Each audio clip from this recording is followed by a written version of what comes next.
Thinking about investing or putting up something at home, this is an ideal example of what we've been able to achieve in Siaya, Barding. So for the client, we did fencing and with chain link wires, as you can see, and we have planted some kayavas. Maybe the next 2 years or so, this shall be a live fence. So this is the home. We made a temporary gate, but once the client moves in, we'll do proper columns. We have an outpost here. The outpost has two doors, for one for latrine and the other for a toilet. So there's quart one that is open. You understand the villages. At times you might go without water, so you need something that is pretty easy to manage. And then there is one that will be a seat toilet, and there is an outdoor shower. We've also planted some trees along the pathway, so that is Thikapam. Knowing how it is, you'd really want to harvest as much water as you can get. So this is a 10,000 liter water tank.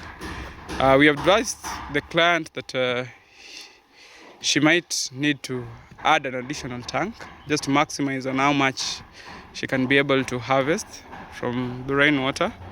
So that is the roofing. I know most of you might be wondering how much it would cost to do such a house. So the cost varies, but in this video I'm just taking you through this, what we've been able to achieve. I'll do a separate video to just capture how much you might need to spend to achieve this. So you can see the veranda is enclosed. In the village setup, you might need to enclose more than it is. So we have an enclosed veranda. So there are two doors leading into the room. I'll give you a separate video through the house. So here we are leaving that rocky finish. It's a good finish really to have on your house, but I will have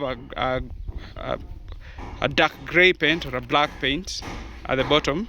You can see the backsplash is quite intense, but once the grass is all grown, that challenge shall be gone.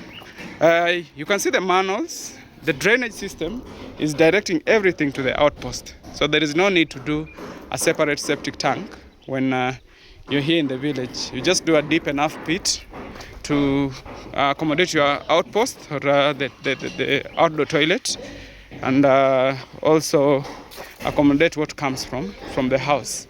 So at the backyard we have the hanging lens, because as I take you through the interior, you'll be able to see that we have a laundry area that is also enclosed.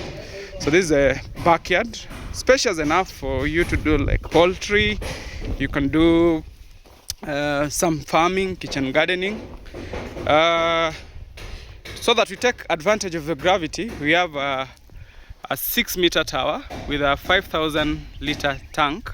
So this one gets water from the Kanjo, but also we will later on introduce a pump so that the rainwater can be pumped up to that overhead tank and be used via gravity whenever maybe you don't get enough water from the Kanjos. You remember there is, you know that there is downtime with the Kanjo supply.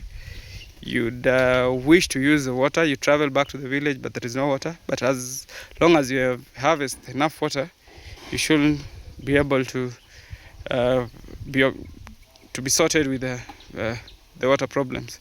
So this is the back view. So the back view is almost mimicking the hind view, but the roofing is on gunmetal gray. We'll install gutters all around the house.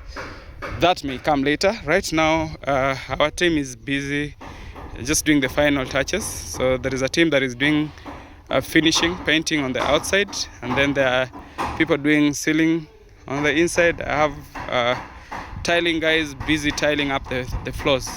So that is it. Join me on the second bit of this video as I give you a walk through the house.